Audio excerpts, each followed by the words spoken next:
Erim uyga kelmaydigan qiliq chiqardi. Ichadigan qiliq chiqardi. Keyin biz bilsak, u ichkilikka qarshi ukol olib yurar ekan. Keyin hayotimizga bir ayol paydo bo'ldi. Charos degan ayol, to'g'riroq erim uni zo'ravonlik qilib, uni homilador qilib qo'yib, ikkinchi xotin qilib olishga majbur bo'ldi-da. To'g'ri, o'gay qaynukam uylandi. Ular eshigiga sig'madi, meni kuxniyachaga olib kirib qo'yishdi. O'zlari o'tirib ovqat yerdi, ular turib ketgandan keyin biz yotib uxlardik. Men ham hech qayerga ishlamadi. Keyin stalovoylarda idishlar yuvdim. Xususiy manalarda polardim, ro'zg'or qilib amallab turardim. Shu narsani sotib, erkakvozlik qilib, qimorxona qildi uyda. Keyin biz kun ko'rmadik, ahvolim yanada og'irlashdi. Pol yo'man, idish tovoq yo'man. O'shanda ham erimga bitta pivo olib kelishim kerak yo aroq olib kelishim kerak. Chiqarib yuborardi ko'chaga. Ichkilik topib kelman, ichmasam ichim yonib boryapti, o'laman. Topib kelmasang o'lasan deb urib chiqarib yuborardi. Ayolganimni daraxtlarning tagida o'tirardim yoki bitmagan uchastkalarga kirib o'tirardim. Qo'yib to'kib kelaman. Shunaqa inson qiyofa insonniki hayvondan o'tib tushgan insonga aylandi xullas. O'tiraydi, sigaret chokaydi, izolyatsiya qilaydi, qo'lini tutib o'tir. Qo'lini tutib o'tir, kulini qo'lingga tashirdi. Pivolar olib kelardi-da. Pivolar olib keltirardi-da. Yarmini ichirdi, yarmini ustimga to'kaydi, sochimdan quyaydi. Qo'pol bo'lsa ham aytaman, hojatxonaga chiqmaydi, oldiga olib kelib beraman. Eshikni qulflatdi. Anam dedi, nasha ekib sotganimda dedi, sen sotgan ekansan dedi. Sen xoinlik qilibsan dedi. Keyin jonimdan to'ydim. To'ydirib bo'lding jonimni, o'ldirsang o'ldir dedim. Kelib shunday urdi. Nashada 4 ta jism sinib ketdi. Da o'sha yerda og'riqni zo'rdan hushimni yo'qotdim. Mana yuzingizga hozir urganda men bu yerga bo'linib ketgan yuzim. O'shanda menaqa bo'lib juda ham yomon holatda edi. Qaynonam na bruz qilgan, na tez yordam chaqirgan, na boshqa qilganda o'zi uchtalar osmonga ulab tashlagan, o'ziga kiysin deb. Bu orada biron joyga bormasin, ekspertizaga yoki boshqa joyga bormasin deb bir oy qaynonamnikida men qo'riqlab yashadi. Uxlab qolgandan keyin chiqib qochishga majbur bo'ldim. O'sha yerda bildim, tushuntirdi. Qaynonam tushuntirdi tog'amga. Alimentga berdim dedi. Sizni beriz. Tog'amga aytdim, o'limimni tan olgan insonman, tog'ardim. O'limimga rozi qilgan dedim. Qizimni deb gapiryapti, sen yuraver. Sen oldin otalik qil dedim. Qizing erga berishdan oldin, qizing 14 yoshda dedim. 15 yoshda topamni dedi. Amakam dedi, o'g'ilga qamab qo'ygan dedi. Ayam bilan ketaman degani uchun dedi. Urib, behush qilib o'g'ilga olib qamab qo'ygan dedi. Kelibsiz. Qizimni urib shunday qilibdi. Men qizimni yo tirigini yo o'ligini topib beringlar dedim. Unam urib, ana ketmasa ayasi bilan deb urib, bo'ynimga bilan o'g'ilga olib kirib tashladi. Onangiz bilan ketaman deganingiz uchun. Ha. O'zi undan kim ko'rsatmaydi, faqat ish qildiradi. Ishlayman, maktabga borib charchab uxlab qolaman. Umuman bilim ololmayman. Shuncha 8-sinf bo'lsam, miyamda hech narsa yo'q. Izlaydi faqat. Pivo olib kelib chiqaraveradi. Biza qizg'alib, qanday qilib yarim kecha ko'chaga chiqib pivo topamiz. Agar onam desam, o'g'ilga qamab qo'yadi. Osaman deb qo'rqitadi. Ayni o'ldiraman, sallanib yo'q qilaman. Ukalarimni uradi faqat. Qachon aytgan shuga oldi? Har doim shunday, har doim. Qilmasam o'g'ilga qamab qo'ydi. Faqat qotgan non, kuchuklarni yegan qotgan nonini berib, suv ham bermay o'g'ilga qamab qo'ydi. Keyin majbur bo'ldim ro'molga kirishga. Keyin hech kimga aytmadim. O'zim kirdim dedim hammaga. Kim sizni ish beraman deb kim aytayapti sizga? Onam bilan o'sha Alisher amakim faqat 2 yil ichida 2 yildan keyin erga beraveraman. Keyin ayang ko'raverasan 2 yil ichida. 2 yil ichida erga beraveraman. Keyin ering ketganidan keyin ayang xohlaganingcha ko'raverasan deb faqat qo'rqitib, o'g'ilga qamab qo'yib ro'molga tiqdi. Tergov chaqiraveradi. Advokat olasiz, boshqa qilasiz, sizga mana shunaqa ish bo'lgan. Advokat olishga meni imkonim yo'q. Men kvartira to'lashim kerak, 3 ta bola boqishim kerak, kamiga alimentdaman. Men hozir qamalib ketadigan bo'lsam, aka, farzandlarim agar qaytib borsak, biz o'zimizni o'ldiramiz degan gapgacha aytishdi menga. O'zlari mana o'zlari bilan gaplashinglar. Yana biz ular qulay borsa, og'ilda yana bir necha kun oqsiz, ovqatsiz qolib turamiz. Qo'llarim sinyapti, ularni hamma joyimiz ko'kargan. Qo'llarim sinyapti. Qo'li singanmi? Sinyapti, ularni hamma joyimiz ko'kargan.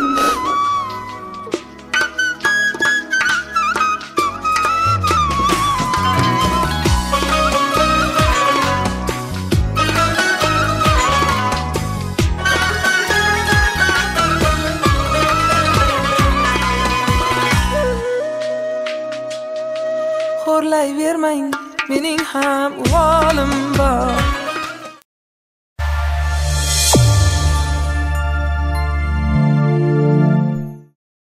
O'zbekistonda pul undiraman deb o'z turmush o'rtog'ini, ya'ni xotinini alimentga bergan erkakni yoki erkaklarni ko'rganmisiz?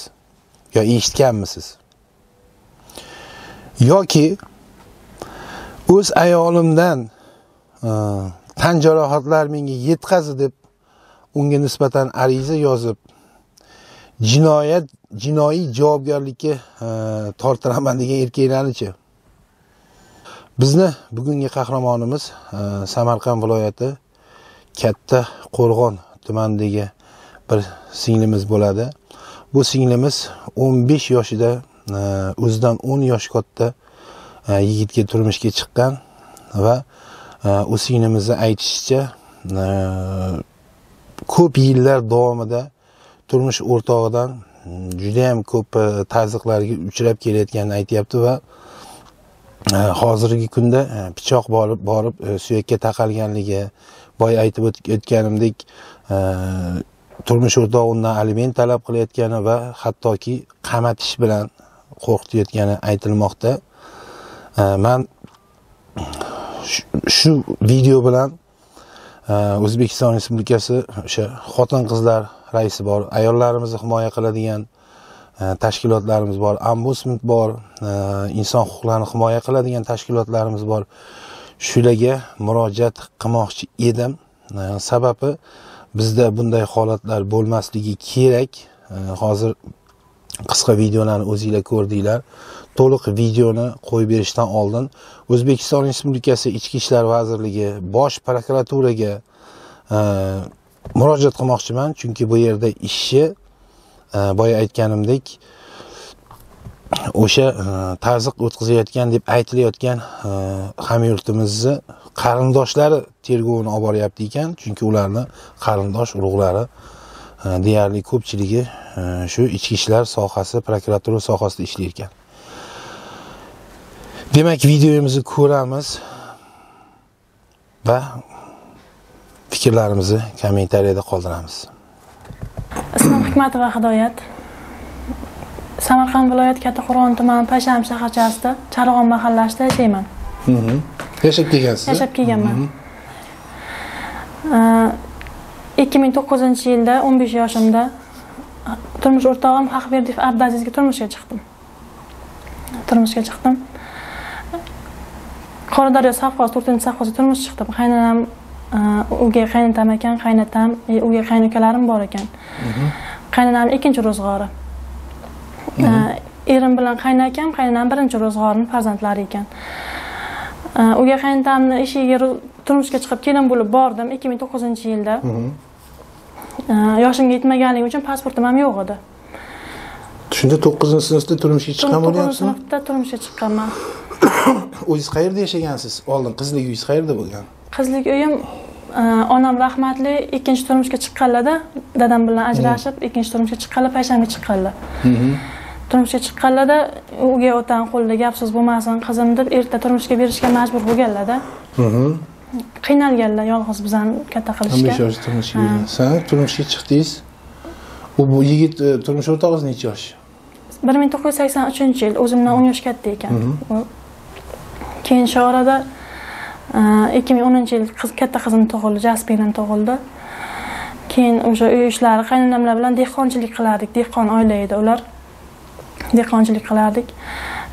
Qaynakam Melisaxonimda axlana bo'lib ishlardi unda. Keyin ikkinchi qizimga homilador bo'ldim. Ikkinchi qizimga homilador bo'lib yurgan davrimda erim uyga kelmaydigan qiliq chiqardi. Ichadigan qiliq chiqardi. Keyin biz bilsak, u ichkilikka qarshi ukol olib yurar ekan. Sizdan oldin ham? Mendan oldin ham. Keyin hayotimizga bir ayol paydo bo'ldi. Charos degan ayol, to'g'riroq erim uni zo'ravonlik qilib, uni homilador qilib qo'yib, ikkinchi xotin qilib olishga majbur bo'ldi-da. Ikkinchi xotin qilib olib uni Kattaqo'rg'onda birga yashashdi. Hozir bir nafar qizi bor. Keyin 2013-yilda qizim ham tug'ilgan, 2011-yil, 2013-yilda erim ishlayman deb Rossiyaga ketaman dedi. Rossiyaga ketdi va ayolni ham o'zi bilan birga olib ketdi. Ayolni ham o'zi bilan birga olib ketib, u ayol bilan o'sha Rossiyada kvartirasida ichib, o'rtoqlari ayolga tegajonlik qilib, ayol qochgan. Ayol qochib, keyin menga telefon qildi. Eri shunday qildi menga, qochib chiqib ketdim deb qarg'adi erimni. Keyin ayolning onasi telefon qilib erimni qarg'adi. Keyin shu orada erim yo'qolib qoldi. Onam rahmatli Rossiyaga ketgandilar ishlagani. Erim bu orada 4-5 oy bizga telefon ham qilmadi. Siz qaynonangiz uyida yashagansiz? Qaynonam uyida yashaganman. Unda biz qaynonam uyida savz ekardik, paxta chopardik, o'zipoy to'dalar, samon to'dalash, shunaqa dehqonchilik qilib kun ko'rardik, mosh ekardik. Keyin erim yo'qolib qoldi, keyin onam rahmatli uni qamalib qolganligini qidirib topib xabar berdilar. Qamalib qolib, keyin ancha advokatlar yollab onam rahmatli unga yordam qilib yurdilar. 2015-yil onam rahmatli dunyodan o'tib qoldilar.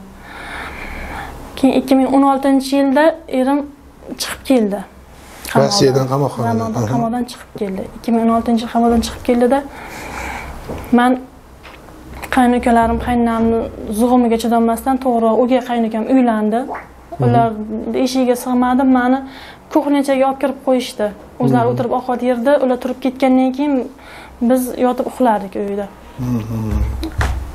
O'shanda ham ko'nmasdan qo'y tug'sa ham uyimga olib kirardi, qaraysan deb qishlada shunaqa bo'lib yashardimda, oxiri chidolmasdan dadam chaqirdim. O'gay onamga uylangan hozir.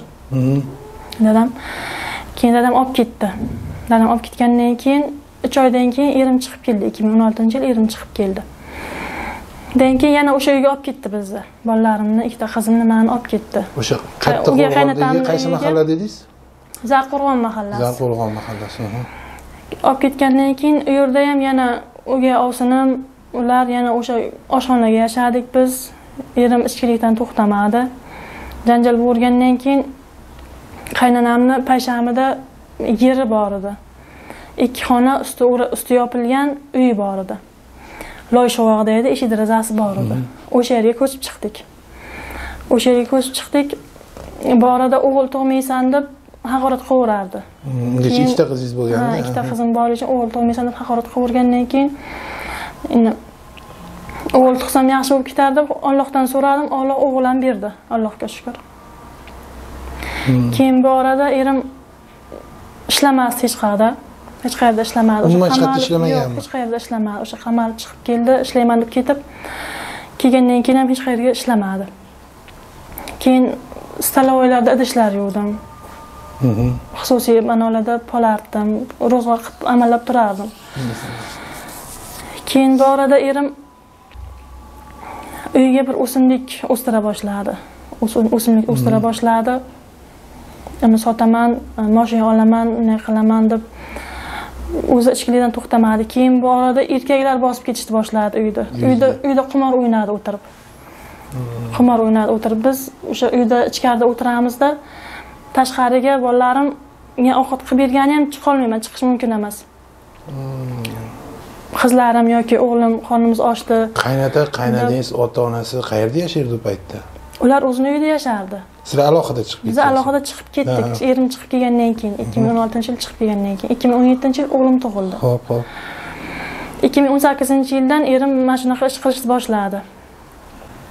Shu narsani sotib, erkakbozlik qilib, qimorxona qildi uyda.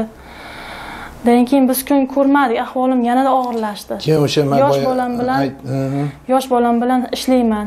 Ishdan qaytishimda 30 ming, 40 ming pulga ishlayman. Pol yo'man, idish tovoq yo'man. O'shanda ham erimga bitta pivo olib kelishim kerak yo aroq olib kelishim kerak. O'zi pul topmaydi. O'zi pul topmaydi. Agar o'shani olib kelib bermasam janjal. O'zim ham kaltak yeyman, bolalarim ham kaltak yeydi. Shu arada erim yaxshilash o'rniga yomonlashib boraverdi. O'sha ekkan narsasini o'zi iste'mol qilardi.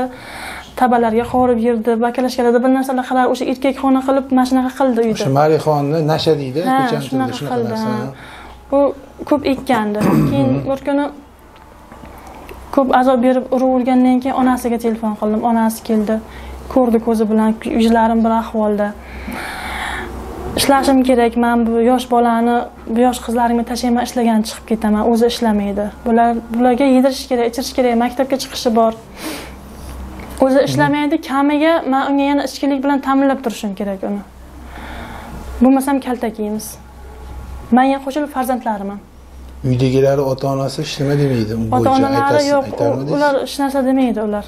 Men bu orada ko'p 102larga chiqardim, yordam so'rardim. Ungacha siz urarmidingiz? Urardi. Yordam so'rardim. Ko'chaga 2-3larda chiqarib yuborardi. Mast bo'lib uxlardidan keyin 2-3larda uyg'onib ketardidan keyin chiqarib yuborardi ko'chaga. Ichkilik topib kelman, ichmasam. Yana kech payti. Ichmasam ichim yonib boryapti, o'laman. Topib kelmasang o'lasan deb urib chiqarib yuborardi. Qo'ni-qo'shnilardan uyalganimni daraxtlarning tagida o'tirardim yoki bitmagan uchastkalarga kirib o'tirardim. Uxlashini kutardim. Shunaqa qilib o'zim yetim o'sganligim uchun bolalarimni yetim qilmayib chidadim. Keyin bu arada battar og'irlashaverdi. Chakib kelardidan keyin sigaret topib keldi. Sigaret topib kelardim. Magazindagi pasportlarim qarzga berib zalogga pivolar olib kelardim. Uydagi bolalaringizni qornini kim to'yg'izardi? O'zim ishlardim. O'zingiz o'sha kartoshka, piyoz, makaroni, go'shti hammasini bozorlikni o'zingiz qilardingiz. Opam toshib kelardi. Opam ko'p qarashgan, opam toshib kelardi. Yordam berardi. Keyin kechasi bilan o'tiraydi, uxlamas edi. Kuni bilan dam olib, ichib nima qilayotgan keyin uxlamas edi. O'tiraydi, sigaret chokaydi, izolyatsiya qilaydi. Qo'lini tutib o'tir. Qo'lini tutib o'tir, kulini qo'lingni tashirdi. Keyin xullas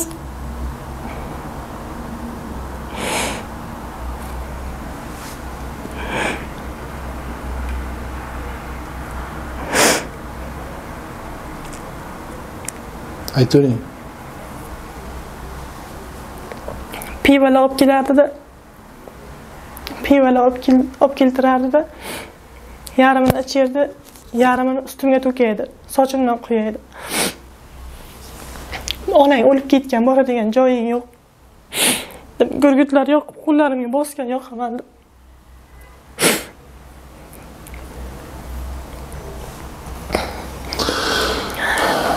Shu orada keyin shu azoblarga chidolmadim. Ahvoli yomonlashib ketavergandan mahalla domkomiga chiqdim, mahallaga bordim. Uydan chiqib ketdi. Uydan chiqib ketsa 2-3 kunlab kelmasdi uyga. Mahallaga bordimda yordam so'radim. Mana shunaqa narsa ekkan. Meni uyda erkakxona qilib tashladi. Bolalarim bilan juda azob yeyapman. Erkaklar noto'g'ri ko'zda qarayapti. O'tirib olib mana shunaqa qilyapti deb murojaat qildim o'sha erkaklarni. Aytib ham berdim domkomga. Keyin domkom aytdiki, ariza qilib bering, biz chora ko'ramiz dedi. Uchastkovoy chora ko'radi. Ariza qilib bersam, u meni o'ldirardi. Shunda ham tirik murdaman. Keyin domkomga tushuntirdimdan keyin sharoitni qaytdim. Uyga oradan 3-4 kundan keyin o'zlari tadbir qilib kelib erimni olib ketishdi. Keyin sud bo'ldi, 3,5 yil srok oldi. 1,5 yilni o'tirib chiqdi-da, qaytib keldi. 1,5 yildan keyin u vaqt 3,5 yil berdi. Qamalib 1,5 yilda qaytib chiqdi, Qamalib ketgandan keyin karantin boshlanib qoldi. Karantinda ham hech qayerda ishlamadi. Shu opam, Xudoga shukr, opam bor ekan, opam yordam qilib turdi ro'zg'orimga. Saxovat insonlar yordam qilib turdi ro'zg'orimga, bolalarim bilan. Uyda o'tirdim, o'sha uyda o'tirdim. da karantin chiqqandan keyin qamoqdan chiqqancha qaynonamnikiga borib yashadim bolalarim bilan. Qamoqdan chiqib kelgandan keyin uyga qaytdik biz. Qaynonamning uyidan. Keyin yaxshi bo'lish o'rniga yanada yomonlashdi o'sha kunlarimiz. Keyin bir kuni juda ham yomon urdi, o'zimga qo'shib bolalarimni ham urdi. Dadamlarga ketdim-da, dadamlarga borib hamma yo'qni urib, sindirib, janjal qilib bolalarimni urib tortib olib keldi. Dadam bunga chidamanladan keyin dadam 102 qilib topshirib, sudga olib chiqdi. Sudya 5 sutka nima jazo berdi. Undan keyin o'gay ona ularning tinchi buzildi, boshqasi buzildi, yana majbur bo'ldim qaytishga. Qaytgandan keyin ham mana shunaqa ahvolda yashab yurdim. Yana uradi, yana chiqib ketaman, mahallalar bolalarimni tortib olib keladi. Opamlarga ketsam, opamlarni tortib olib keladi. Himoya qiladigan insonim yo'q. Aka-ukalarim milisa, hamma yoqda milisa og'aynisi bor. Murojaatlarim hech kim qabul qilmaydi. Demak, hozir o'sha turmush o'rtog'ingizni qarindosh urug'lari hammasi ichki ishlar shu sohada ishlaydi, prokuratura. Bitta akasi. Qayerda? Samarqandda qayerda ishlashadi? Bittasi Toshkentda ishlaydi. Bittasi Kattaqo'rg'onda Milliy gvardiyada ishlaydi. Qaynakam militsxonada ishlaydi, prokuraturada ishlaydi, sudxonada ishlaydi. Prokuraturada ham jiyalari, uzanalari, hamma qarindosh urug'lari. Siz murojaat qilsangiz, murojaatingiz qolib ketaveradi. Qolib ketaveradi. 102 lar qilaman kelmaydi hech kim. Uchastkovoylar kelmaydi. Lekin mana bir chora ko'rishibdi, 5 sutkaga qamabdi. U qishloqda bo'ldi. Dadamlarga katta men qishlog'iga borib, o'sha dadamni eshik derazasini sindirib katta janjal qilgan. Boshqa mahallaga borganda u yerda dadamning uyiga borganda qo'ni qo'shnilar, o'gay onam nima qilishdi-da. Keyin bu orada shunaqa janjal davom etaverdi. Bir kun keyin bu orada paxta terardim, paxta bo'lsa chiqib paxtalarga borib terib kelardim. O'shanda ham janjallar qilaverardi. Pul topib kelsam, paxta puling qani, ham pul topib kelib qo'liga berardim. Ham tuhmatlarga qolardim. O'zi chiqib ishlamaydi. Qo'pol bo'lsa ham aytaman, hojatxonaga chiqmaydi, oldiga olib kelib beraman. Olib turib kelaman. Shunaqa inson qiyofa insonniki hayvondan ham o'tib tushgan insonga aylandi xullas. Keyin 5 sutka qamaldi. Siz otangiz uyda qolgansiz. Keyin yana tavba qilib yalinib keldi. Yana farzandlarim ketishim kerak, chunki o'gay ona ularning tinchini buzib, sig'maydi, bolalarim ham sig'maydi. Yana qaytib borishga majburman. O'zim yetimlikda o'sganim uchun bularni yetim qilmay degan maqsadda. Keyin bir kuni yur bir joyga boramiz dedi. Qayerga dedim, onam ko'rib kelamiz dedi. Bolalarni oldik, onasining uyiga bordik. Onasining uyiga bordikda ovqatlanib bo'lib, keyin kechqurun qaynonam uyda ukol qiladi. Qayerlardandir odamlar keladi, qaynonam uyda davolaydi. O'sha qaynonam ukolxonasiga olib kirdi. Eshikni qulflatdi. Anam dedi, nasha ekib sotganimda dedi, sen sotgan ekansan dedi. Sen xoinlik qilibsan dedi. Xotinim bo'lib turibdi dedi. Keyin men bo'ynimga olmadim. Men qilmadim o'shda, qo'lida atverka bor. Bo'yningni yaxshilikcha o'lasan. Keyin onasi kirib keldi. Onasi kirib keldida, keyin kim aytdi sizlarga? Men nima qilganim, tuhmat qilmanglar debman. Militsxonda kelar akamga aytibdi-ku. Qaynakam aytibdi, nima qilasan, xoinni umringni qamoqda chiritib yuboradi, yo'qot. Keyin onasi ham o'zini farzandining qanaqaligini biladi-ku. Onasi ham keldi. Bu senga xoinlik qildim, bir umr xoinlik qiladi. O'zim bilaman buni nima qilib yo'q qilib yuborishdi. Ana qizlaringni olib qolaman o'zim. Qaynonam o'zining qizi yo'q-da, bilmaydi. Qizlaringni o'zim olib qolaman. Yerga beraman, ne qilaman, o'g'liga gapirdan keyin yo'qot bir rasvonda chiqib ketdi qaynonam. Chiqib ketgandan erim yana o'sha yerda har xil savollar beryapti menga. Har xil savollar beryapti. Men o'sha aytganimni tag'in o'tiribman. Baribir o'lasan. Sen oxiring o'lim baribir. Sen xoinlik qildingmi, o'lasan. Keyin jonimdan to'ydim. To'ydirib bo'ling jonimni, o'ldirsang o'ldir dedim. O'sha qo'lidagini kelib shunday o'rnidan turib kelib vahima bilan kelib shunday urdi. Mashina 4 ta chisim sinib ketdi. Da o'sha yerda og'riqni zo'ridan hushimni yo'qotdim. Hushimni Mana shu yo'qotdim. yuzingizga hozir urganda Men bu yerga bo'linib ketgan yuzim. O'shanda men bunaqa bo'lib juda ham yomon holatda edi. ozgina shirami ham bor ekan, ha? Ha, bor qolgan. Keyin ko'zimni ochsam tongga yaqinlashib qolgan. Qaynonam na bruz qilgan, na tez yordam chaqirgan, na boshqa qilganda o'zi uchtalar Osmon aka ulab tashlagan o'ziga kiysin deb. Uyg'onsam Osmon akalar ulangan turibdi. Keyin o'shandan keyin tasavvur qiling, ahvolim juda ham yomonlashdi. Xo'rlashlar, ishlashlar yanada kuchaydi.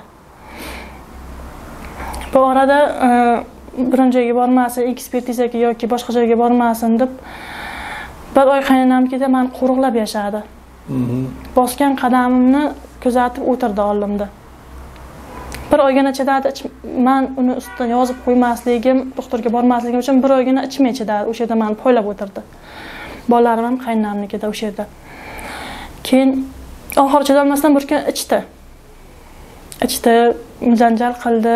O'sha yerda yana ichib o'tirib mast bo'lib qoldi. Xohlagancha haqorat qildi, uxlab qoldi. Uxlab qolgandan keyin chiqib qochishga majbur bo'ldim. Chunki shunchalik stressdaman, uni ayta olmayman. Keyin opamlarga kelib bordimda, opam unda eri bilan Rossiyaga ketdi. Singlim ikkita qizchasi bilan yetim qolgan eridan. Eri dunyodan o'tib qoldi. Singlim opam ikkita bolasiga qarab, opam uyda qolgandi. Keyin opam uyiga bordimda, u yerga ham erim janjal qilib boraverdi. Singlingni o'ldiraman, o'ldirib ketaman deb qo'rqdi singlim. Keyin erisi kelyapti. Keyin ish topdimdan keyin Toshkentdan ishga ketdim. Ishlab bolalarimni olaman. Bu orada bilsam, meni o'sha qidirib borib yana bordi, orqamdan janjallar qildidan keyin tog'amlar bilan borib, qaytarib olib keldidan keyin o'sha yerda bildim, tushuntirdi. Qaynonam tushuntirdi tog'amga. Alimentga berdim dedi. Sizni eringiz.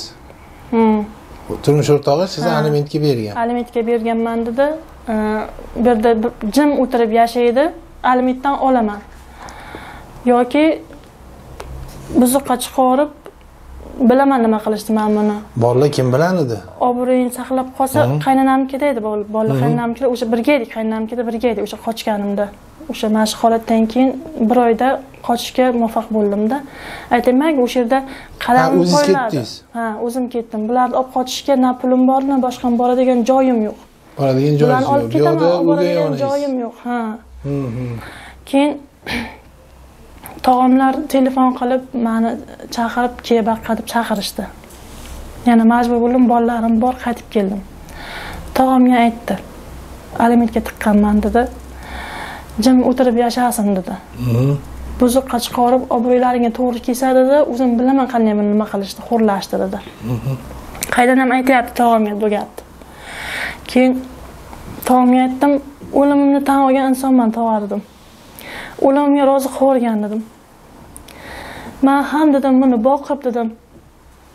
Uchta bolam bilan shunaqa kun ko'raman-da, ham alimentda turamanmi dedim. Keyin tog'am aytdi, oladi, alimentdan oling, oladi alimentdan. Xullas o'lsang ham dedi, o'liging chiqsin dedi. Menga gaping bormasin, ering bormasin, meni umuman mana qilmaydi dedi. O'sha yerda o'lsang o'ldi, chiqib ketdi ular. Yashaysan deb yana erim bilan yashadim. Bu orada yana ish yo'q, yana pul yo'q. Bolalarga berish kerak, chiqib ishlamaydi. Unga men qaydan bo'lmasa pivo topib kelishim kerak. Telefonlarni, pasportlarni zalogga beraveradi, bolalarimga bor magazinga bir pivo bersin, boshqa bersin. Ko'k pasport ham qolmaydi, zagram pasport ham qolmaydi. Zalogga beraveradi magazinlarga, pivolarga. Ya'ni eringiz uyda yana qaytib bordi xullas. Keyin men aytdim, bolalar yeyish kerak. Quruq nonga bular o'smaydi, unmaydi. Maktabi bor, boshqasi bor. Maktablarga pullab bera olmaymiz. Yegiz kelgan narsani ko'p aytmang, olib bera olmaymiz. Odamlarni, qaynonamni, jiyanlarini, eski kiyimlarini kiydirib katta qildim shular. Keyin Toshkentga ishga ketamiz, ish topaman dedi. O'zi kimlar bilandir gaplashib ish topdi. Kvartira topsang bo'ldi dedi Toshkentdan dedi. Men dadalarimga iltimos qilib, ukalarimga iltimos qilib kvartira topdim. Ukamdan qarz olibdi. Yo'l kerak. Yo'l kerak, pulimiz yo'q. Qaynonamdan pul so'radim, qarz so'radim. Sizlarga dedi qarz berib dedi, charchadim dedi. Tillangiz bormi, bo'lsangiz bering dedi. Qaynonam o'zi kelin qilib tilla bermagan. Onam rahmatli qilgan sirg'omni ham erim sotib ichib bo'lgan. To'g'riroq qimor o'ynagan olib ketib, qaytarib olib kelgan. Keyin mahalladan bergan tikish mashincham bor edi. Tikuvchilik qilaman deb mahalladan tikish mashincha olgan. Qaynonamga uni sotdim 500 mingga. Bolalarimni qaynonamga omonat topshirib, ikkalamiz Toshkentga ishlagan ketdik. Keyin Yunusobodda mors sotdim, suv sotdim-da o'sha yerda sotib yurdim. Maktabdan ish chiqib qoldi keyin. Maktab oshxonasiga polartish. Keyin ishga kirdim. Ishga kirganimdan keyin o'shanda ham kvartiradan qarzman. Pasportlarimni zalogga berib, staloylarga ichib tashlagan. Bu orada o'zi ishlamaydi. O'sha Toshkentga boribman. Keyin bir kun borsam ichgan. Yotibdi kvartirada. Kvartira ikkita oila sheriklikka turamiz. 4 ta bolasi bilan bitta oila turadi. Biz xotin, bitta xonada turamiz.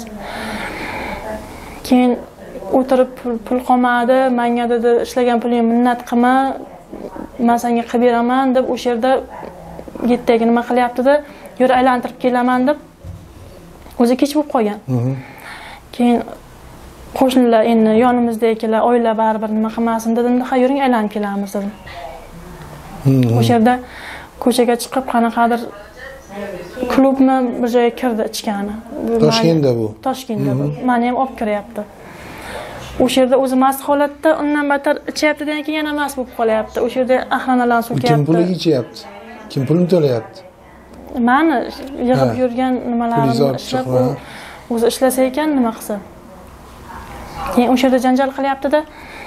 Meni ham haqorat qilyapti. U o'sha joyda anavlarini ham axranalar kelyapti, ular bilan ham urushib ketyapti. Ular chiqarib tashladi tashqariga. Chiqarib tashlagandan keyin u kim bilandir ichgandan keyin janjal qilib kimdir urish kerak, mana shunaqa inson. Ko'chaga chiqib meni haqorat qilyapti, baqirib, shantaj qilib urib tashlayapti o'sha yerda. Ayollar kelyapti, tarmashyapti, urma ayol kishini deb. Endi ko'chada shu holat bo'lyapti, militsiyalar kelyapti, nima qilyapti. O'sha yerda janjal qilyapman, men aytdim, bo'ldi.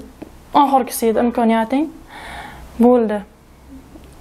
Sen o'zing yo'lingda ket, men o'zim yo'limda ketaman. Boshqa yashayman. Nima qilsam ham bolalarimni och qoldirmayman. Sen bilan shunaqa kunlarni ko'rgandan ko'ra, mayli boshi ochiq ayol bo'lib, gap so'zga qolib, farzandlarimni boqaman, mayli. O'zi ko'rsatmagan kuni qolmadi, bermagan azob qolmadi. O'sha yerda keyin 15-20 talab taloq deyapti, rasvo deyapti, haqorat qilyapti. Javob beryapti. Ha, o'sha yerda javobim berib, ajrashib ketdik o'sha yerda. Keyin yuzlarim ko'kargan, pulim yo'q, qayerga borishni bilmayman. Kvartiraga borsam baribir uradi. Senimga telefon qildim. O'sha bitta militsiyaning telefonini senimga telefon qildim. Telefonlarimni tortib olib ketdi qo'limdan. Telefon qildimda, Toshkentda yashaydigan opam bor, xolamning qizi, eng katta xolamning qizi. Ikkita bolasi bilan Toshkentda yashaydi 20 yildan beri. Unga telefon qildimda, opa, shunaqa vaziyat bo'ldi. Yo'lkaraga pul berib, qarz berib turing dedim. Keyin urishib ketdi. O'sha nimaga bording o'sha iflos ering bilan, sen hal yashab yuribsanmi deb urishib nima qildidan keyin taksiga pul beraman debdi. Taksida bordim. Ertalabgacha yuzimga qaratdan keyin ertalab chiqib taksiga mindirib yubordi. Uyga qaytdim. Opamning uyiga qaytdim. Sinamni oldiga keldimda.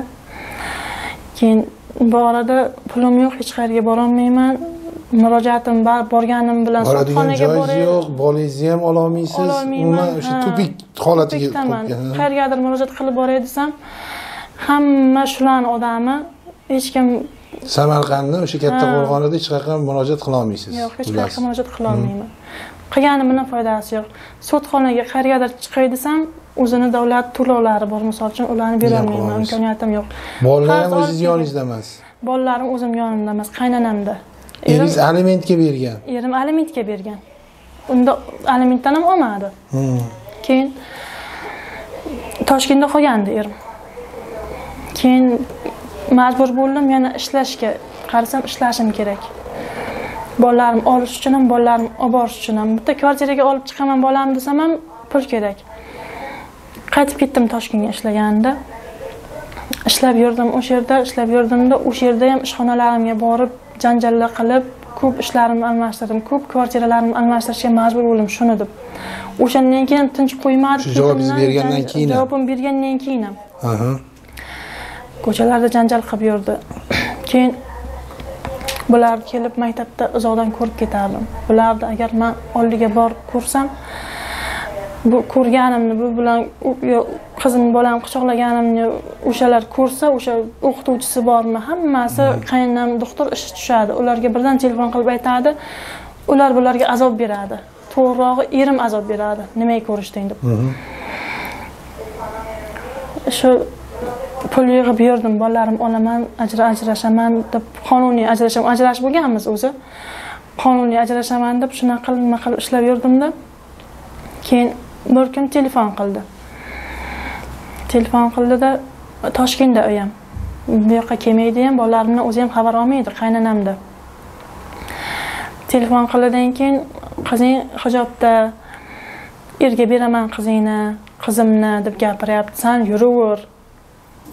Sen oldin otalik qil dedim. Qizing erga berishdan oldin, qizing 14 yoshda dedim. 15 yoshda turmushga chiqib, sen meni nima qilding? Onang bilan ikkoving qanaqa insonsan? Xudodan qo'rqmaysizlarmi? O'sha yerda SMSda janjallashib, o'sha yerda bir-birimizni haqorat qilib, nima qildik-da, keyin ishlab yana pullarimni nima qilib, ishlarimni topshirib qaytib keldim bularga. Bular oldiga qaytib keldimda, mayli dedimdan keyin farzandlarim oldi baribir anaqa qilmasam, bular oldiga keldimda olib ketaman.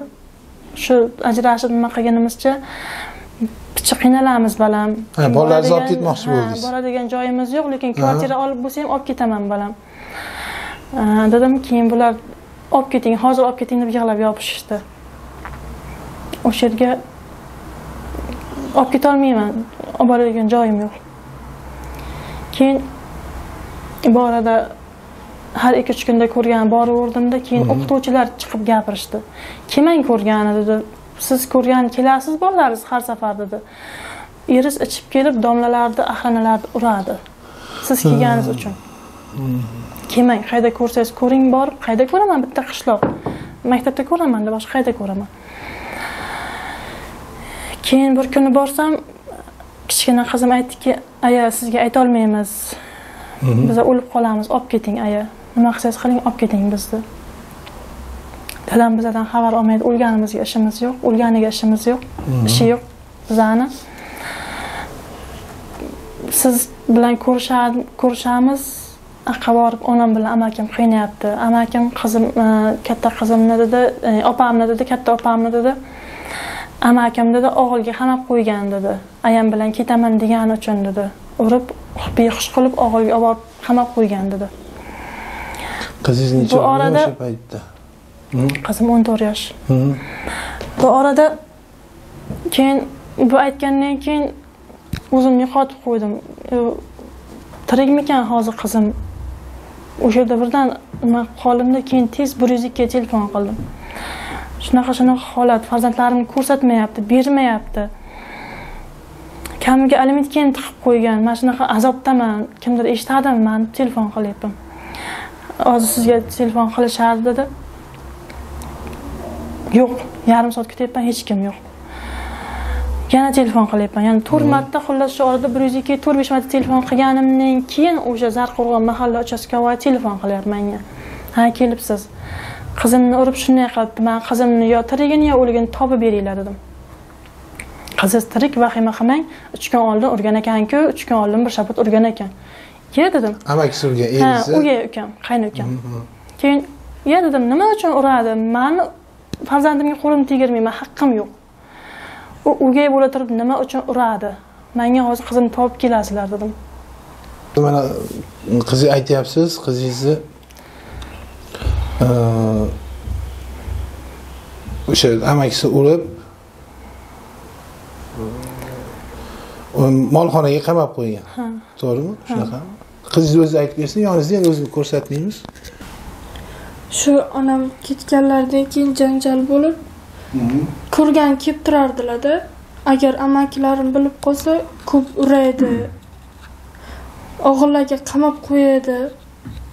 Keyin shu oxirgi marta kelganlarida onam bilan ketaman, sizlar bilan yashamayman deb gapirganim uchun Alshir degan amakim bu qo'polroq yomon.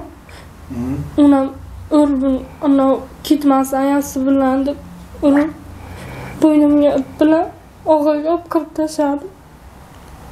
Onangiz bilan ketaman deganingiz uchun. Ha. O'zi undan kim ko'rsatmaydi, faqat ish qildiradi. Ishlayman, maktabga borib charchab uxlab qolaman. Umuman bilim ololmayman. Shuncha 8-sinf bo'lsam, miyamda hech narsa yo'q. Faqat ish. Tiva olib dadam kelsa ichib izaydi faqat. Ayinjalab, sallayib, harom salladim. Faqat urib so'kib gapiradi. Izaydi faqat. Tiva olib kelib chiqaraveradi. Biza qiz bola qanday qilib yarim kechasi ko'chaga chiqib pivo topamiz.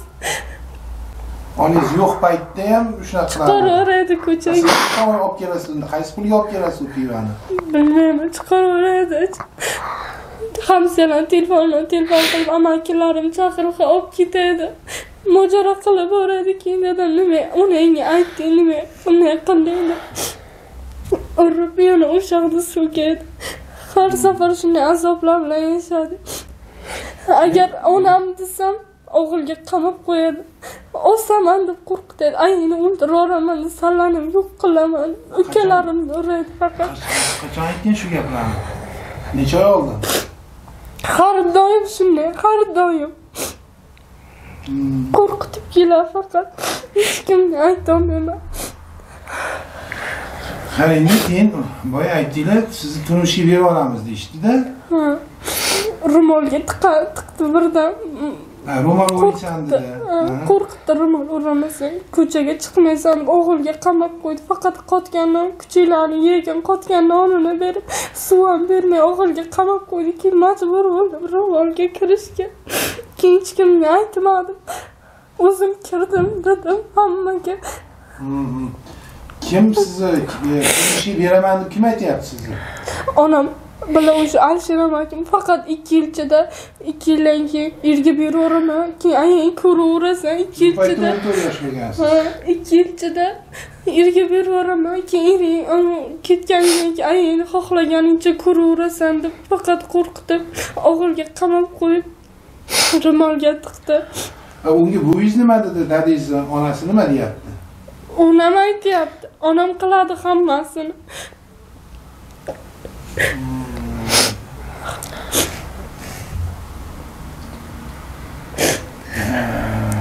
Keyin mana shu voqeani eshitdingiz. Qizingiz aytib berdi, kichkina qizingiz mana shunaqa bo'ldi deb. Mana qizingiz o'zi ham aytib turibdi. O'sha paytda 14 yosh bo'lganda, hozir mana bu yil nechinchi yil? 2010-yilmi? Demak, bu yil 15 yoshga to'lar ekan. Shunaqa voqealar bo'lgan deb aytyapti. Undan keyin siz mana u qaysi oyda bo'lyapti o'sha voqealar?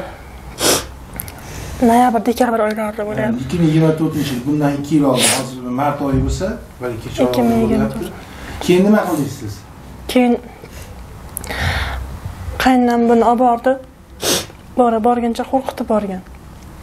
Anaqa keyin ishdan bo'shab ketadi. Ishdan bo'shab ketsa, nima qilsam qilaman, ayang yo'q qilaman, qo'limga qaytib kelishini o'yladi. Buni pishiqlab borgan. Va bordi. O'shada uchastkovoy savol-javob qilyapti endi. Amak to'xting, uzr, amakisi qayerda ishlaydi amakisi? Amakisi Milliy gvardiyada ishlaydi. Keyin uchastkovoy bunga savol beryapti. Urdimi amakang desa, yo'q deb o'tiribdi. Qizim, men borman yoningda, qo'rqma, ayt desam yo'q deb o'tiribdi. Bu amakim urmadi deb yozib berdi. kichkina qizimni gapi bilan men bo'lgan holatni yozib berdim, urganligini yozib berdim. Qaynonam peshkili urdi, er-xotin ikkovi qaramaydi, men boqayapman bularni deb qaynonam yozib berdi o'sha yerda. 102 qilib, 4 marta 102 qilib yozib bergan arizam. U ham yo'q. Qaynokamga misol uchun tuhmat qildim, agar urmagan bo'lsa, sud bo'lish kerak emasmi? Lekin siz bordingizmi shu uyga? Qizingizni og'ilxonaga qamab qo'yishdi, aytishyapti. Bordim. Nima qilyapti? Qolgan bolalaringiz qayerda edi? Maktabda edi bular. Bular maktabda. Keyin aya olib ketsangiz bo'ldi, hech narsa demayman dedi. Keyin o'sha yerda qaynonam bunga yopishdi, olib ketmaysan dedi. O'sha yerda qaynonam bilan janjallashib baribir olib ketdim. Olib ketdimdan keyin siraz maktabga bordim. Qaynokam maktabdan meni olib chiqib ketibdi, kichkina qizimni. Da keyin 3-4 marta maktabga poylab bordim, maktabga qo'ymay qo'ydi. Ikkalasini ham qo'ymay qo'ydi maktabga. Keyin poylab boraverib, baribir maktabdan oldim. Ikkalasini ham oldim maktabdan. Keyin boradi bularni men maktabga joylashim kerak. Hamma narsasi qolib ketgan. Narsalarimni olgani uyga borishim kerak. O'sha erim bilan birga yashab yurgan uyimdan ham shundoq chiqib ketgan. Mana shu narsamni olib chiqib ketmaganman. Qolgan hamma narsam. Menga narsa kerak emas. Umuman narsa kerak emas. Faqat shu bolalarimni kitob daftari, kiyim-kechagi nimalari. Da mahallaga telefon qildim. Yo'q, o'zim bormadim. Mahallaga telefon qildim. Rais buva dedim. Uyga borishim kerak. Farzandlarim maktabga jo'ladim. Ertaga maktabga chiqadi. Qo'ymayapti maktabdan kesin deb telefon qilishib menga qo'yishmayapti. Maktabga borish kerak, hamma kitob daftar narsalar qolib ketgan. Qaynonamgadan erim olib ketgan. Bularni o'zini jo'natdim 1-2 marta berib yubormadi. Bor o'nang baribir men ular bilan o'nang bilan ko'rishma demayman balam, xohlasang men bilan, xohlasang nima bilan deb borib ona deb hech bo'lmasa nimamni olaman deb 1-2 marta borib keldi. O'shanda ham yaxshi nasrina bilan kelmadi. O'zim xohish bilan bordim. Men jo'natganim yo'q. Nima qildi? Onam ko'raman deb, baribir non tuz bergan, yomon bo'lsa ham mayli ona deb nima qilib borib keldi 1-2 marta qizim. Butun narsalarni ololmadi. Keyin domkomga telefon qildim-da, domkom buva dedim, maktabga chiqish kerak farzandlarim dedim. Shuni nimada olib kelganman dedim. Abitdan keyin keling dedi. Abitdan keyin singlim bilan ukam chaqirdim. Ukam ham endi o'gay onamni o'g'li. Keyin ular kelishdi, katta qizimni oldimda bordik uyga. Payshanbaga bordik-da, domkom buvaga telefon qildim. Domkom buva kelgandik biz, kelasizmi? Dedim. Boshqa kunlari sizga telefon qilaman. Vaqtimiz yo'q hozir, janjal bo'yicha yuribmiz dedi. Keyin domkom bu narsalarni olishim kerak, kelib o'tiribman. Hakkar o'zing olib chiqasan, balam kiyimlarni biz tashqarida o'tirib turamiz deb. Borsak, ichkarida yana ichib o'tiribdi, bitta jo'rasi bor. Ikkita ayol kishining oyoq kiyimi bor, eshik tagida. Ichkarida o'tirishibdi. Keyin chiqdi, baqir-chaqir qilib ayasiga telefon qildi, mana ifloslar ketsin bu yerdan deb. Keyin narsalarni olsin balam, ketaman, kerak emassan. Ajrashib bo'lganmiz keyin o'sha 2 yil oldinmi, qancha oldin ajrashib bo'lganmiz. Keyin xohishsan-da xohlaganingda yasha, uylanasanmi, boshqa qilasanmi, o'zi uylangan. Uylangan holatda ham shu ishni qilib o'tiribdi. Ha, undan keyin yana uylangan. Ha, hozir boshqa xotini bor. Keyin o'sha yerda yo'q, ichganmi, chokkanmi, ichib olgan. Shunday aroq qilib kelyapti, o'sha yerga sudrabman, toshlarga atarib olib, nima qilyapti, bermayman deb shantaj qilyapti narsalarni, ketasan deb. Keyin uyga kirmasligimiz kerak-da, biz uyga kirsak, endi rasm-pasm video olamiz-da, ichkaridagi ayollarni, ichkiliklarni nima qilamiz. Men yo'g'imda qizlarim boradi, aya boraman deydi. Ayollarning ichki kiyimlarini, nimalarni bizga tozalatadi, tez yo'qot, olib chiqib tashlab, yo'q, tozalaydi deb. Pivo idishlar, butilkalar, mashina joylar to'shalgan turadi, biz yig'ishtirib tozalaymiz deydi.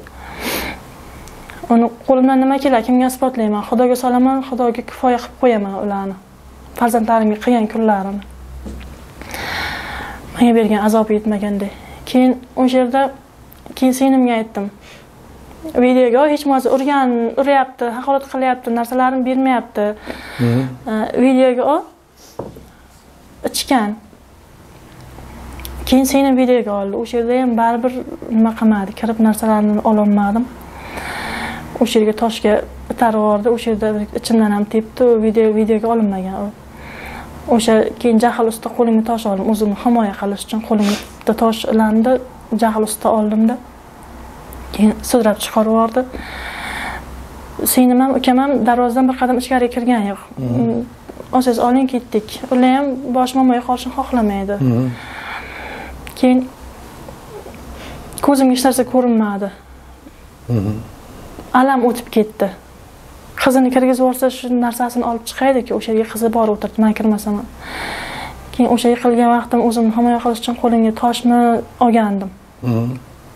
Keyin narsang boshingdan qozin dedimda, o'sha tosh jahl ustida shunday otdimda, qayerga tekkan, nima bo'ldi ko'rmadim, siraz burilib chiqib ketdik.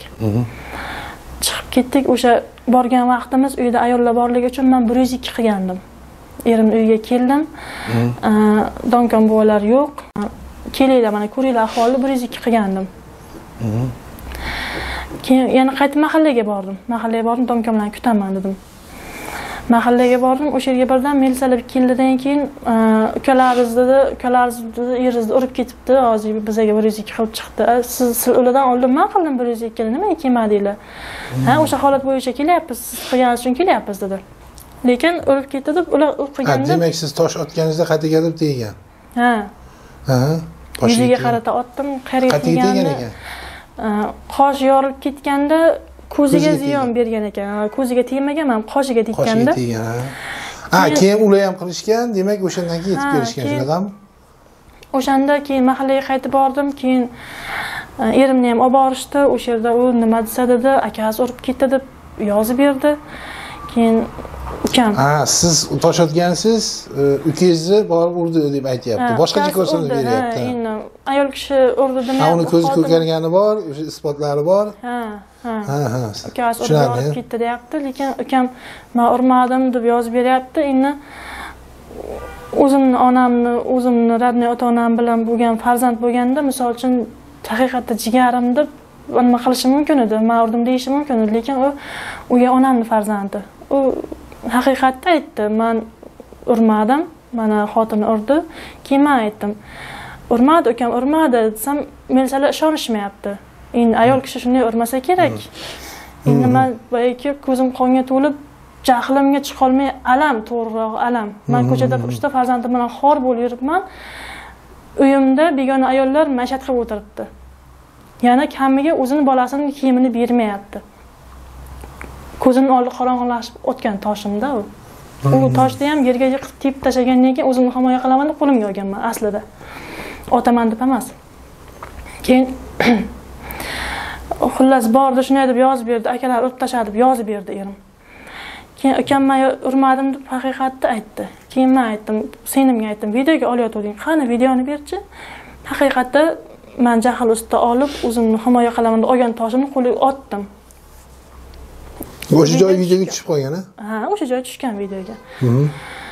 Keyin militsiyalar videoni oldida, ukam yozib berdi, menga tuhmat qilgani uchun javob bersin dedi. Bo'lgan holatni qizim yozib berdi, men yozib berdim, singlim yozib berdi. Shu bilan qaytdik biz. Ha, u to'g'ri yolg'on ko'rsatma berish bo'ladi, ha. Ha, keyin bu orada uchastkoga telefon qildimda, ekspertizaga qog'oz yo'llama berdi. Men ham yiqilgandim, ko'kargan joylarim bor edi. Men ekspertiza doktor boshqa qilishga, doktorlarga boshqa joyga ketadigan pulimga men bolalarimga kamchiligini to'ldiraman, narsa olib beraman. Yo'q, tekin bo'ladi. U pulli bo'lmaydi, tekin bo'ladi. Qarang, siz ekspertiza, ikkalovlari ham ekspertiza qildimi? Ekspertizaga men bormadim. Borish kerak. To'g'rirog'i farzandlarimni muammosi o'sha payt menga zarar. U paytda u qiziq emas edi demak. U qiziq emasdi menga u. Chunki shuncha kaltak yeb, shuncha mana ko'rib turibsiz, men bu go'shtlarim ikkiga bo'linib ketgan. Undan tashqari. Xullas, shu eringiz ekspertizaga borganmi? Ekspertizaga bormagan o'sha kuni. Ichgan bo'lgan. Keyin men o'shanda ichgan bo'lgan uchun bormagan. Ha. Uchastkoga telefon qildim. da ichgan holatida o'tkazing doktordan dedim. Ekspertiza yo'llanma berganda telefon qildimda ichgan holatida o'tkazing doktordan dedim. Unga men javob bermayman, doktorlar biladi. Keyin o'chirdi telefon. Aradan bir 10 kun, 15 kun o'tib, keyin ekspertizadan o'tibdi u. Yuzlari ko'karganda, qish vaqti sovuq edi. Dori qilishmabdimi? Yuraverganda yeringlatib olgan yarani. Yeringlatib olgandan keyin ko'zga bergan. Da xullas Toshkentga borib jinoiy ishlar qo'zg'ab, menga o'zini ko'r qildi deb ko'zim ko'rmayapti deb o'tiribdi hozir. Menga hozir keyin 1,5 oydan keyin bu orada sizga demak jinoyat ishi ochildi. Jinoiy ish ochilgan. Tergov chaqirishdi. Tergovga bordim. Tergovga borsam, qayerda tergovchisi? Tergovchi Payshamida, Melisaxonda. Samarqand viloyati, o'sha Kattaqo'rg'on tumani, Payshanba. Payshamida. Keyin tergovchi Ovsinimni jiyani, qarindoshi tergovchi, Malika degan qiz, yosh qiz, 2002-yil. 3 oylik chaqalog'im bilan o'tiribman deb, u ham tergov boshlab, o'sha yerga meni haqiqatda siz urgansiz. Demak, u ham eringiz qarindoshi, deyapti, ha. Xudo tomonda u. Ha, u ham tergov qilyapti. U ham o'tiribdi. O'zi og'iz bilan aytib o'tiribdi, Azamat aka uchun eringizni rad qilolmadim. Kimning familiyasi? Malika. Bu Payshanbani, o'sha demak Kattaqo'rg'onning nimasini tergovchisi yo uchastkovoymi? Tergovchi. Kattaqo'rg'on tumani o'sha tergovchisi. Tergovchi. Malika ismi. Keyin aytayaptiki, erim menga tuhmatlar qilyapti, ajrashgandan keyin ham erim menga bir nima tuhmatlar qilgan, o'zi nimalardir qilib kelganda, bunday qilasan deb unga peshkil o'rayapti, yuzlashtirdi, boshqa qildida. Keyin aslida unday emas, bunday deb men o'zimdan boshimdan o'tganlarni aytib beryapman. U meni eshitishni xohlamayapti. Eshityapti, uni yozmayapti. Erimni har bitta gapini yozyapti. Kirgizyapti tergovga. Asli janjal bo'yicha men o'sha erimga aytgan tosh bo'yicha ish olib borilyapti-da. Keyin xullas tergovchi ham qarindoshida to'g'ridan-to'g'ri menga imkoniyatlar yo'q, bilsam 7 yildan 10 yilgacha qamoq jazosi belgilabdi. Nechinchi modda qo'yibdi? 126 prim 1 JB bandlarini qo'ygan. Jinoyat kodeksini. Jinoyat kodeksini. Kimdan eshitdingiz bu narsani? U Malikani o'zi aytdi. Tergovchi.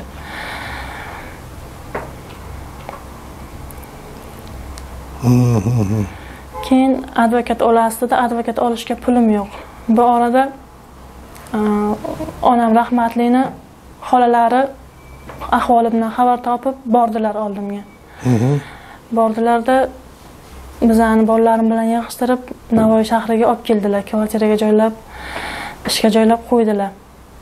Bolalarim maktabga joylab qo'ydilar.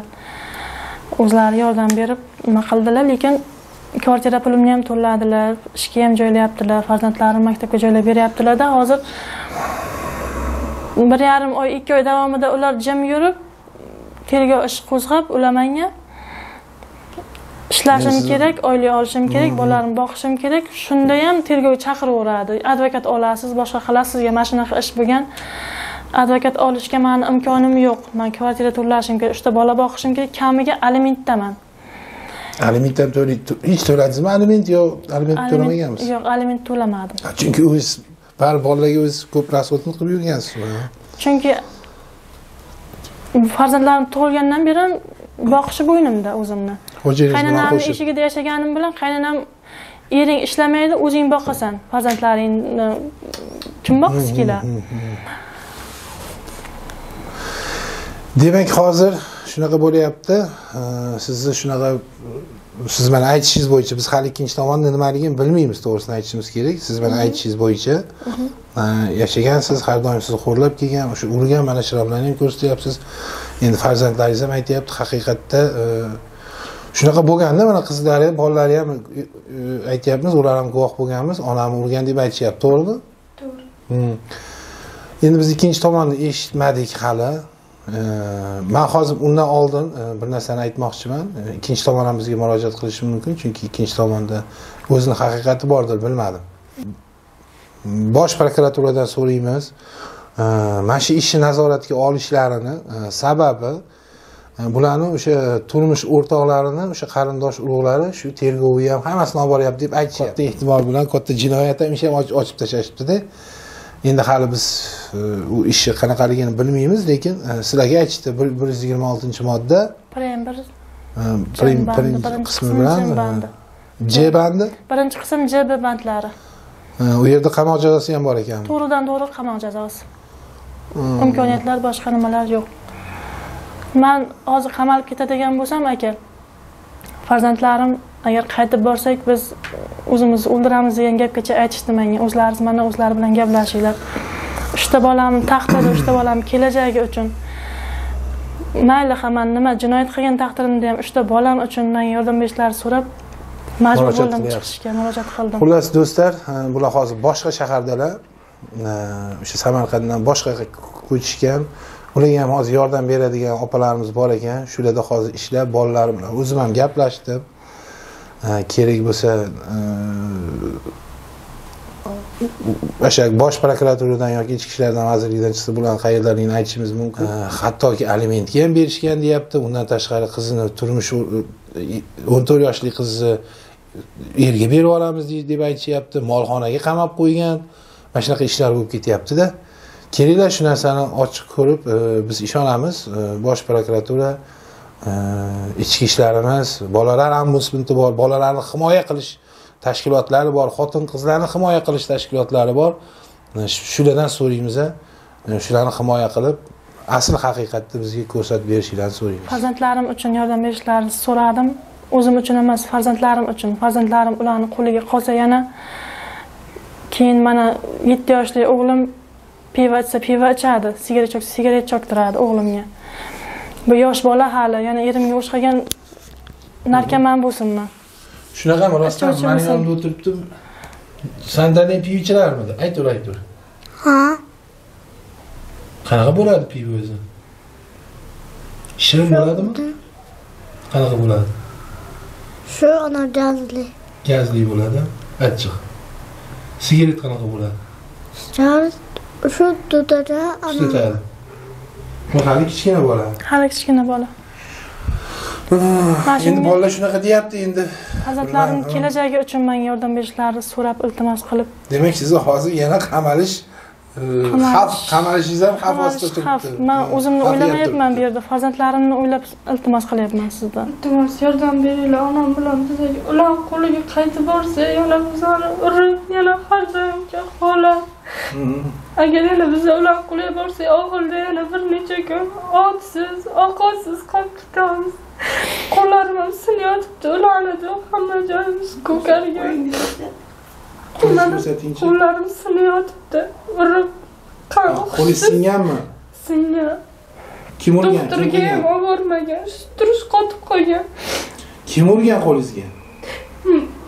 Parda ildirishni bilmay. Pardaga chiqarganda meni o'ldirasan shuni deb erga beraversin, eringdan tayoq yeb kelman, boshimga yana o'tirma deb urib chiqarib yiqilib ketdim, hech kim qaramay. Shunda yiqilib qo'lim singan. Eringdan yana men boshimga tayoq yeb kelib o'tirasan, o'rgan hammasini qilasan, parda qilishda ham, ovqatda ham hammasini qilasan deb singlim ham hali yosh, paxtaga chiqarardi. Pul topib ishladi, o'rganasan, ro'zg'or qilishdi deb. Ular qo'liga borishni xohlamaymiz hech qaysi birimiz. Onam qamalib ketsa, ular qo'liga borishimiz mumkin. Iltimos yordam beringlar. Men borishni xohlamayman ular qo'liga. Borsam yana azoblayman. Hurmatli do'stlar, eshitib turibsizlar, o'zingizlar eshityapsizlar. Xulosa chiqaramiz va shu ishlar bo'yicha shug'ullanadigan tegishli tashkilotlardan yana bir bor so'raymiz. Mana shu odamlarga yordam berishlarini va haqiqatni yuzaga chiqarib berishlarini. Salomat bo'linglar. Hurmatli do'stlar, videoni ko'rdinglar, eshitdinglar. To'g'ri, biz hali ikkinchi tomonni eshitmadik. Bunga hali imkoniyatimiz, vaqtimiz bo'lmadi. Ikkinchi tomonni ham eshitishga tayyormiz agarda kerak bo'lsa. Keyin yana bir narsani aytib o'tay. Bu ayolimizga yordam kerak. Hozir alimentga berganligi aytilyapti, eshityapsizlar. hozir o'zingizni plastikingizni raqamingizni bering, o'sha advokatlar, boshqa yordamlar qilib yordam beramiz desam, hattoki plastikiga ham agar pul tushirsang, aliment kechib olar ekan. Va yana bir narsani aytdik, hozir o'sha plastik bo'yicha bir opamiz, ular uzoqroq qarindoshlar hozir o'z qaramog'iga olgan boshqa viloyatda va o'sha opadan so'radim, bo'lmasa o'zingizni plastikingizni bering dedim. Ular aytishdi, menga o'zingiz plastikingizni bering dedi. Yo'q, bu narsaga aralashmaylik. Undan ko'ra o'zingizni karta raqamlaringiz bo'lsa, bering, siz yordam berib, advokatlar, boshqa ishlar bo'yicha yordam bering deb aytdim. Shu qatorda so'rab qolgan bo'lardim sizlardan ham, agarda eshitib chiqqan bo'lsanglar, mana shu singlimizga, 3 nafar farzandi bor singlimizga yordam berishingizni so'raymiz. Bu yerda juda ham meni hozircha fikrim bo'yicha, hali 100% aytmaylik-ku, lekin meni fikrim bo'yicha bu yerda bu singlimizga haqiqatan ham ta'ziq bo'layotganga o'xshab ko'rinyapti. Va o'sha kartadagi raqam plastikliga agar kimdir yordam bermoqchi bo'lsa, yordam berishi mumkin. Zero shu bilan bu singlimizga qanaqadir yordam bo'lib qolar. Va boya videoda ham aytib o'tganimizdek, bu ishni Respublika prokuraturasi o'tdagi o'sha jinoyat ishini Samarqand viloyatidan yo Toshkentga yo boshqa viloyatlarga ko'chirishlarini so'rab qolaman. Sog' bo'linglar, salomat bo'linglar.